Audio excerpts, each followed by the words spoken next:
السلام علیکم ناظرین، آپ کو پتہ ہی ہوگا کہ قرآن ہر زمانے کے لیے ایک سچائی ہے۔ عالم کی ڈائری میں آج ہم پاکستان میں ہونے والے واقعات اور حالات پر ایک نظر قرآن کی روشنی میں ڈالیں گے کہ قرآن کہتا ہے کہ فتنہ خوریزی سے شدید تر ہے۔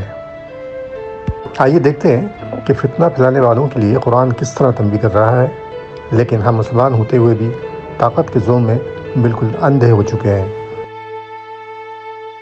لیکن ناظرین، آج کے حالات پر قرآنی حوالے دینے سے قبل میاں صاحب کا یہ بیان توجہ طلب ضرور ہے کہ کچھ تو پس پردہ ہے جو ملک کے واحد محب وطن ادارے پر بے باک تنقید کرنے والا آج انہی کا مہمان ہے۔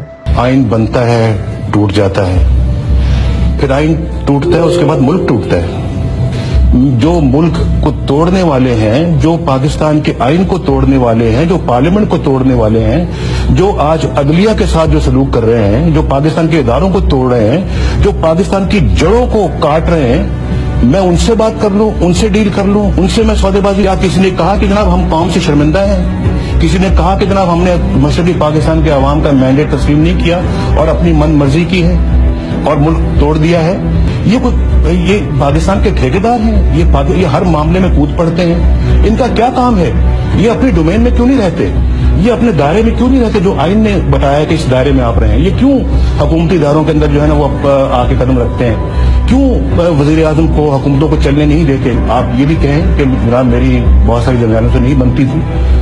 میری کیوں نہیں بنتی تھی؟ کیونکہ میں کسی فوجی چیف آف آرمی اسٹاف کو سپر پرائم منسٹر بننے کا رول قبول نہیں کر سکتا کہ وہ صبح اپنے آپ کو پاکستان کا سپر پرائم منسٹر سمجھے۔ چیف آف آرمی اسٹاف کو سپر پرائم منسٹر بننے کا رول قبول نہیں کر سکتا کہ وہ صبح اپنے آپ کو پاکستان کا سپر پرائم منسٹر سمجھے۔ اچھا ناظرین، آپ نے ملک کے سب سے طاقتور اور محب وطن ادارے کے بارے میں میاں صاحب کا بیان سن لیا ہوگا۔ آئیے اب چلتے ہیں قرآنی حوالوں کی طرف کہ وہ آج کے کیئر ٹیکر حکمرانوں کے بارے میں کیا کہتا ہے۔ دیکھیے کیسی عجیب اور حقیقت پر مبنی بات قرآن آج کے انسان کے لیے کہہ رہا ہے کہ جو کچھ یہ بکتا ہے اسے ہم لکھ لیں گے اور اس کے لیے سزا میں اور اضافہ کریں گے کہ جس سر و سامان اور لاؤ دشر کا یہ ذکر کر رہا ہے وہ سب رہ جائے گا اور یہ اکیلا ہی ہمارے سامنے کھڑا ہوگا۔ ایک اور جگہ قرآن کہتا ہے کہ جو شخص گمراہی میں مبتلا ہوتا ہے اسے رحمان ڈھیل دیا کرتا ہے۔ شہادت دینے کے حوالے سے بھی سنیے کہ قرآن کیا کہتا ہے۔ قرآن کہتا ہے کہ اور شہادت کو ہرگز نہ چھپاؤ، جو شہادت چھپاتا ہے اس کا دل گناہوں سے آلودہ رہتا ہے۔ آئیے ناظرین، آخر میں ذرا حاکمیت اور حکمرانی کے حوالے سے دیکھتے ہیں کہ قرآن کیا کہہ رہا ہے۔ ان کے نبی نے ان سے کہا کہ اللہ نے طالوت کو تمہارے لیے بادشاہ مقرر کیا ہے، تو وہ بولے ہم پر بادشاہ بننے کا وہ کیسے حقدار ہو گیا؟